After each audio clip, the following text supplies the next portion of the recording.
Hello, and welcome to Somerville Neighborhood News. Today is March 25th. I'm Em Nguyen. And I'm Marcelo Brosiner. Somerville Neighborhood News is a community service production of SCATV put together by staff, interns, and your neighbors. We bring you the news every 2 weeks right here on Channel 3 and also on our website, scatvsomerville.org/SNN. Tonight, our reporters bring you stories on a new program for young readers, on a former child soldier who spoke at the high school, on the contest between developers vying to win the Union Square contract, and we have an interview with Congressman Michael Capuano. We've also got a report on Pi Day and on youth homelessness. But first, we want to correct a misunderstanding in one of the segments on our March 11th newscast. When Magoon Square resident Melody Chapin was walking around her neighborhood, she came across several closed businesses. Some of these are actually closed only temporarily. The Salvation Army is closed for renovations and is slated to open next month, and the Dry Cleaners is closed due to a fire. We regret these errors and apologize for any misunderstandings that may have ensued. Now, let's have a look at some news and upcoming events. Big news on the Powderhouse School. Tufts won't be buying the property after all. The university could not commit to developing the site in a timely manner. Now, the city will consider the other two recommended bidders, according to the Somerville Journal. First in line is Davis Square Partners, who wants to build condos. We'll have to look into this story more closely to see what neighbors think. The city is searching for a new police chief and wants to know what qualities and experience residents think are important. There's a survey available in English, Haitian Creole, Spanish, and Portuguese that you can fill out. You can get these paper copies at police stations, City Hall, the libraries, senior centers, and all the public schools. Or you can fill it out online at somervillema.gov/chief survey. Completed surveys are due by April 7th. And here's another deadline. The City Hall Office of Assessors wants to remind everyone that the last day for filing real estate tax exemptions is coming up on April 1st.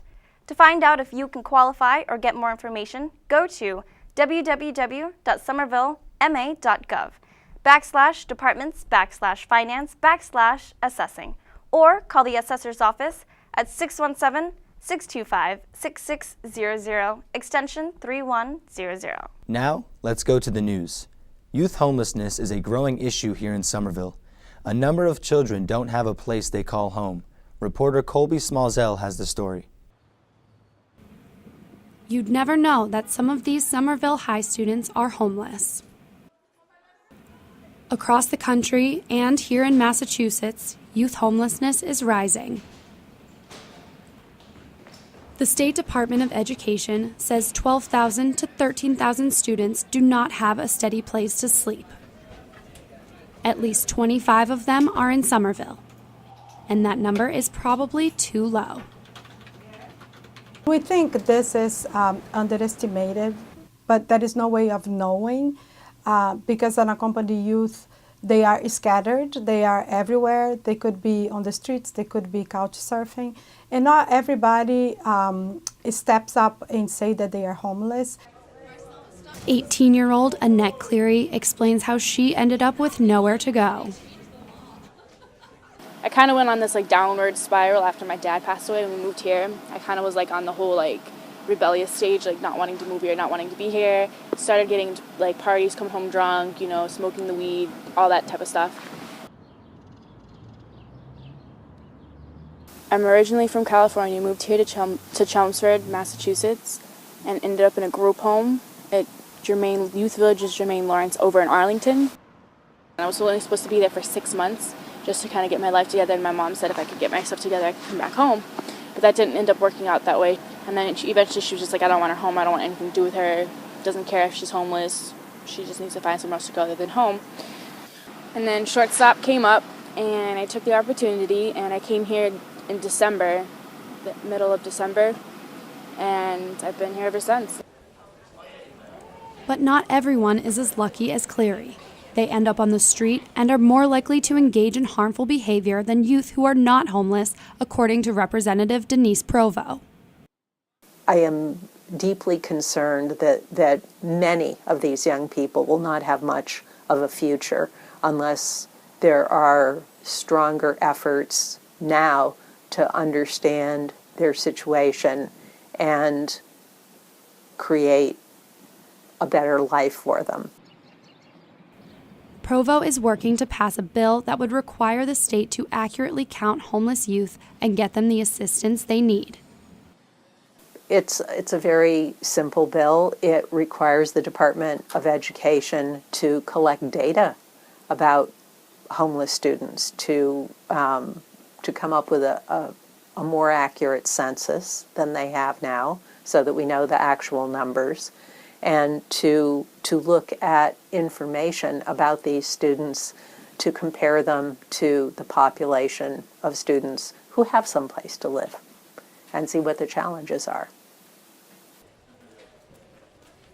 It is really a unified effort, a collective effort, to get the youth homeless count in Massachusetts, and really to provide, in terms of policy, to foster policies that will come up with services for them and according to their needs.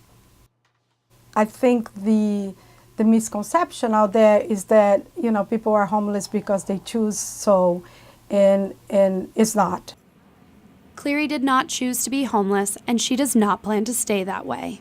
She recently enrolled at Empire Beauty School and plans to continue her studies there this fall. Well, my goal for the future is to hopefully get my own place, which I know it's going to happen, but get my own place, get on my own, get my life started, get my cosmetology license, and pretty much just eventually open my own salon. Wish I could start it all over and do it all over again, but I don't wish this upon anybody. But I guess the best advice I can give is just to stay strong and, keep your mind set on one thing, and I guess just be patient.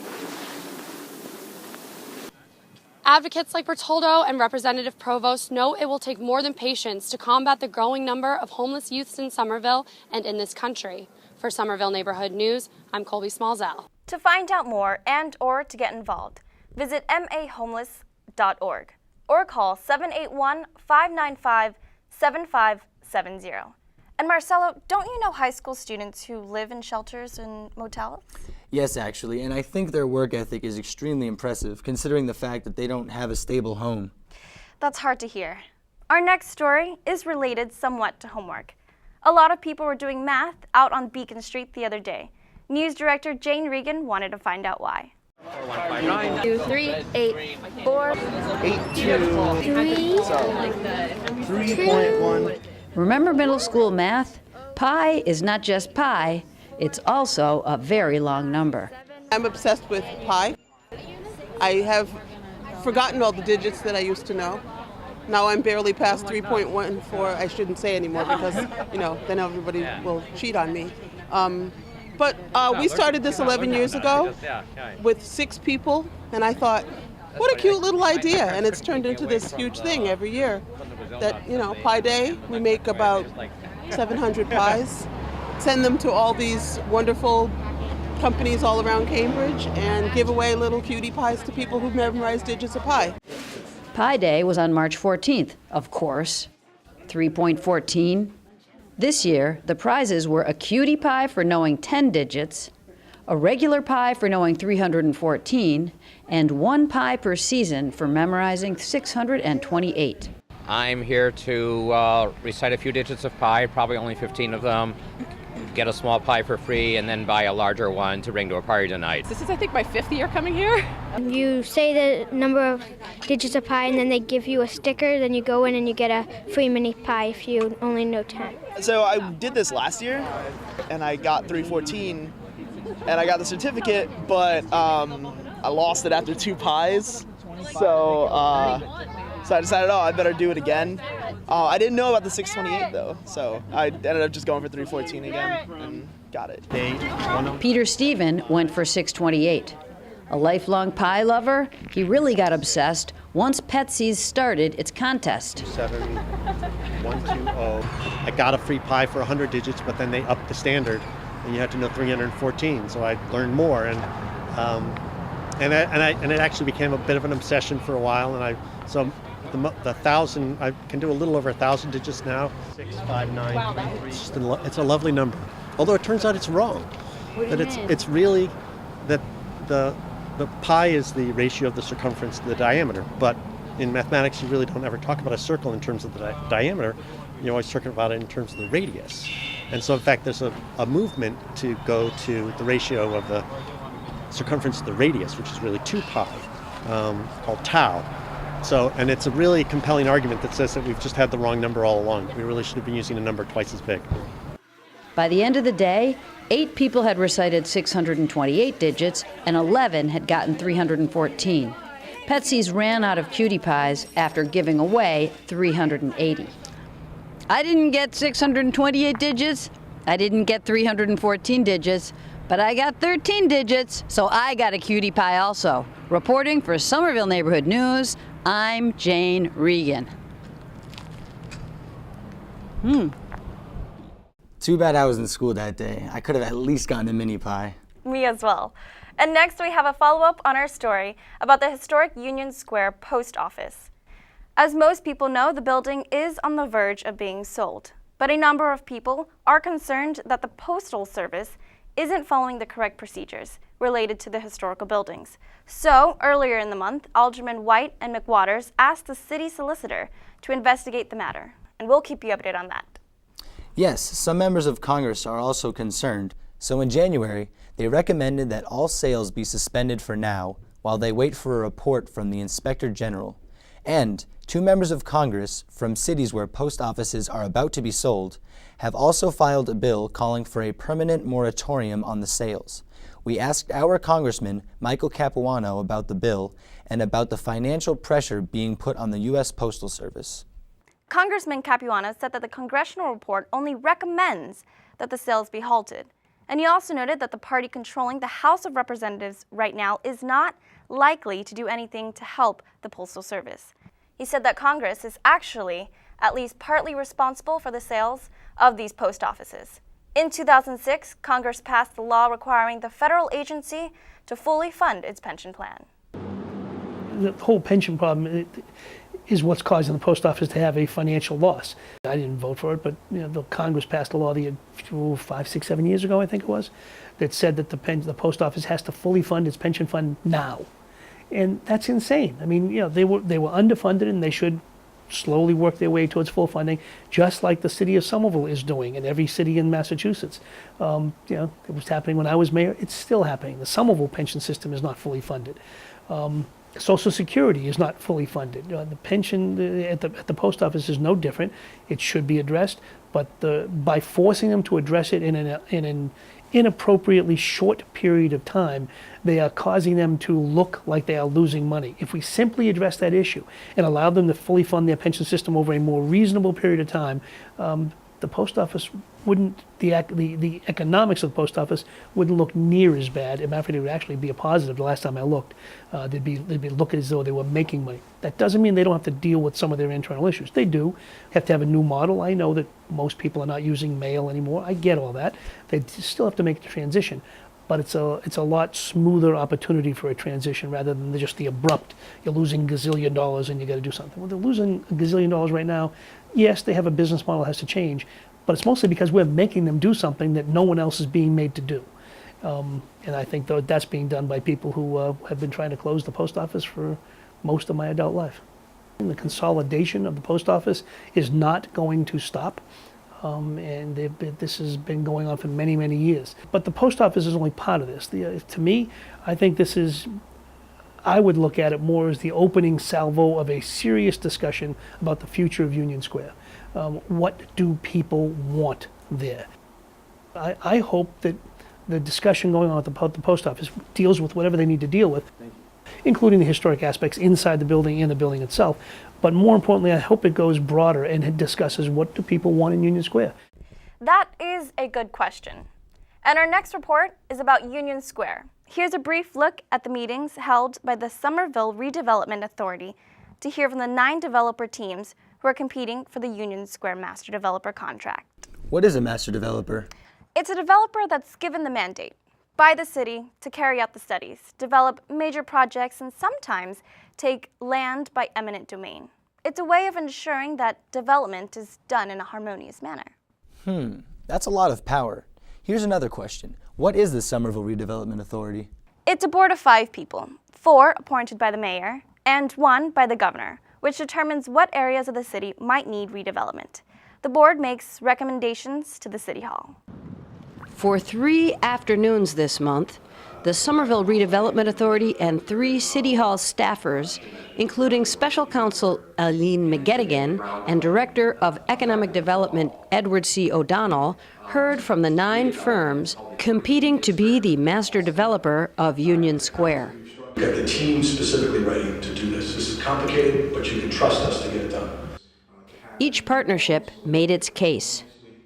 I think we've had great success creating value-added master plans. We like to say we're good listeners. One even suggested that Union Square could become a park. Another focused more on the commercial potential. I believe that Union Square and Boynton Yards need to be effectively melded together for both of them to reach their ultimate potential. After each presentation, SRA members asked questions. How are you going to preserve kind of the historic nature of Union Square? You know, we've given this a lot of thought, and great neighborhoods are truly authentic places. And when you walk out this door and you walk through Union Square today, you just feel that authenticity. It's real, and that really rests in the citizens, the community, rests everybody in this room, and it's up to all of us to really capture and preserve that authenticity.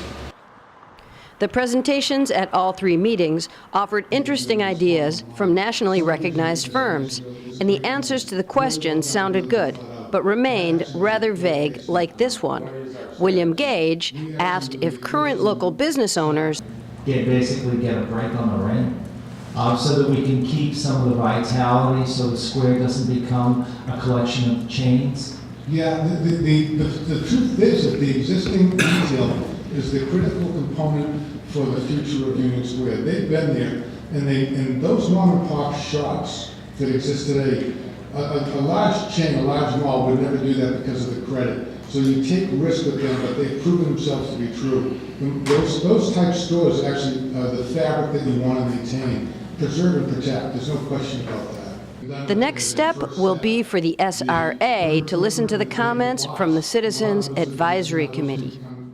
All of us will be taking their comments into consideration. The SRA will take its time. We all love the city, and we don't want anything bad to happen to this city. We love the feel and the community, and you know, if it happens to one, it happens to all. So that's why we're being very, very cautious, and we're not doing this in a rush at all. I'd also like to point out The Somerville Redevelopment Authority and City Hall are drawing up a short list of firms they'd like to re-interview. We'll stay on top of this issue, but in the meantime, we urge all Somerville residents to follow developments and make their views and opinions known. Reporting for Somerville Neighborhood News, I'm Jane Regan. And our next story is from you, Marcelo. That's right. I usually cover youth-related issues. The subject of this story is not young anymore, but he spoke to us about his horrific childhood. On March 12th, former Cambodian child soldier Sion Soon spoke at Somerville High School to share his life story. One day, when he was only 7 years old, he got on a truck with other children. He thought he was going to see his parents. So they drove me this to the camp. At the entrance, I see truckloads of children also leaving the camp. So here again, the second time I thought that these kids must be going back home. That thought was completely wrong as well. So days became weeks, weeks became months, and months became years. The day that I got on that truck, when I was about 7 years old, that was the last time I've seen any of my parents until today. At the camp, he saw a prisoner suffering and offered him water, which was against the rules. And I was punished for about 2-3 months, I think. So my punishment was to put in the labor camp. So they made me work 12 hours a day. You gotta eat, what is that, Campbell soup, right, that little thing, the can, right, go to the store, grocery store and stuff. So, they will give you rice grains within that can of soup that fit about 200 people. Feed 200 people a day. That little can feeding people, 200 people a day. Imagine that, and you're working about 12 hours a day. Despite his young age, he was sent into battle. And I can't stand right here, right now, telling you that I never killed anybody before, which I may have, during that battle.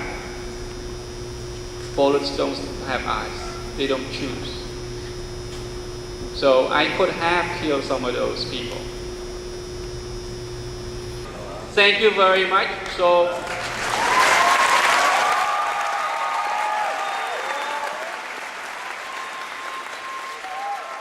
Sion travels the country speaking at high schools, which he thinks is crucial to assuring that young people understand their world. We know we can't depend on CNN or, K-SPAN or Fox. They're only giving us the information that is happening. But the real question and real result is by you actually sitting in a group, by bringing a lot of modern situation in the world and have them know and really dissect it. That's the only way when they grow up, they will basically have it in their mind. So either they become politician or become policy maker or become world leader. They know this history up till they become that individual in the future. I think it's the best way to prepare kids to take the world's stage. Although I cannot speak for all of those who were in attendance, I find it incredible how Sion is able to remain so positive and upbeat despite everything that he has gone through in his lifetime. Reporting for the Somerville Neighborhood News, I'm Marcelo Brosiner. I definitely think we need more exposure to these kinds of stories in the U.S. I completely agree. Next up, let's hear from Dan Atkinson at the Somerville Journal.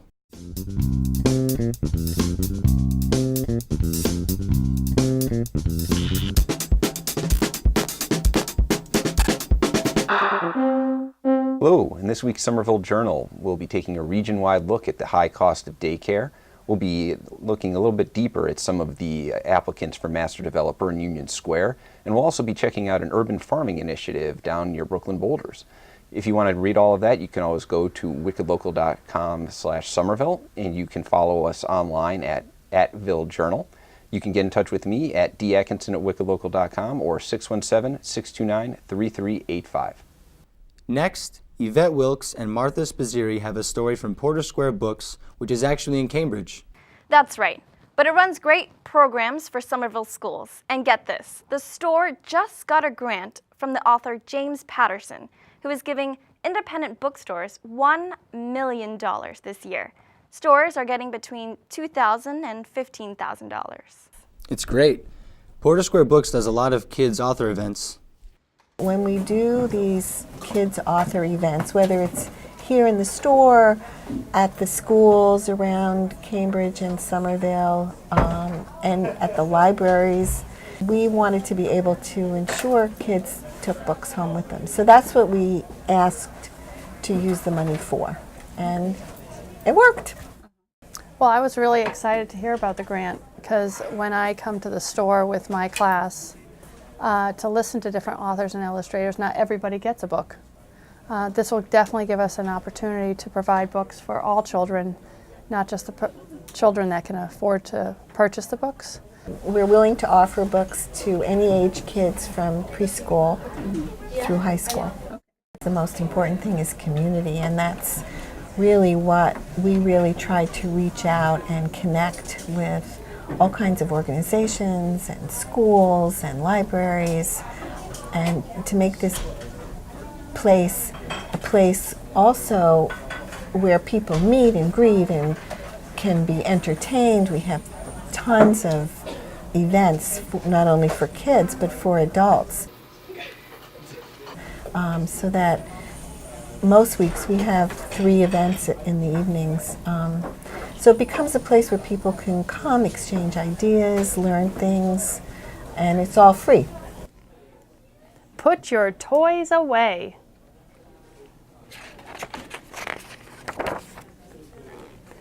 Not in the house, David. To be able to go home and bring a book home that they actually went and saw and met the author. Often I'll take pictures of the author signing the books and put a picture in everyone's book. It really goes right to the heart for these kids. It's not just a book that we're reading, but I met that person. We often have kids who say, I really would like to be like him. He knows how to draw so good. And doing the demonstrations for illustrations in front of kids, even in the classroom, when you demonstrate and you're like, and you made a book and you know how to draw. If I keep drawing, I could be an illustrator like them, or I could be an author and write words like you do. And definitely we promote that in our writing. When we saw the author David Shannon, for instance, remember when he drew their face, and then we do our own demo, the kids are like, oh yeah, they make that extra connection, which is really nice. Community is a big thing in our school, bringing businesses with our school and letting the kids know the stores and the people around them. That's a part of our kindergarten curriculum, is getting to know the community, and Porter Square Books allows us to have that opportunity.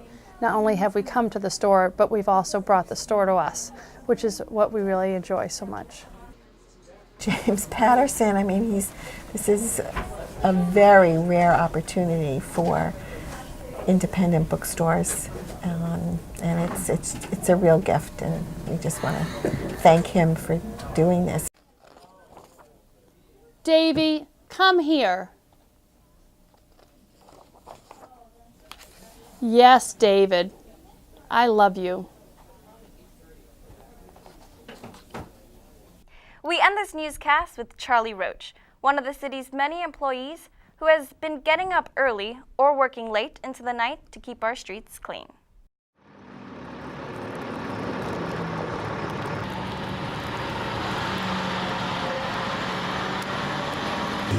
Lots of times what they'll do is they'll let us know what time to come in, like if we're going to come in at 3 o'clock in the morning.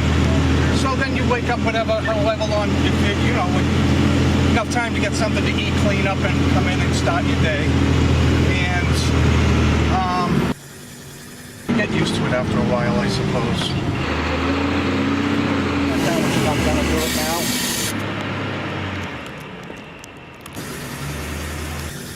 I want to let people know also, there is one thing I want to let the people know.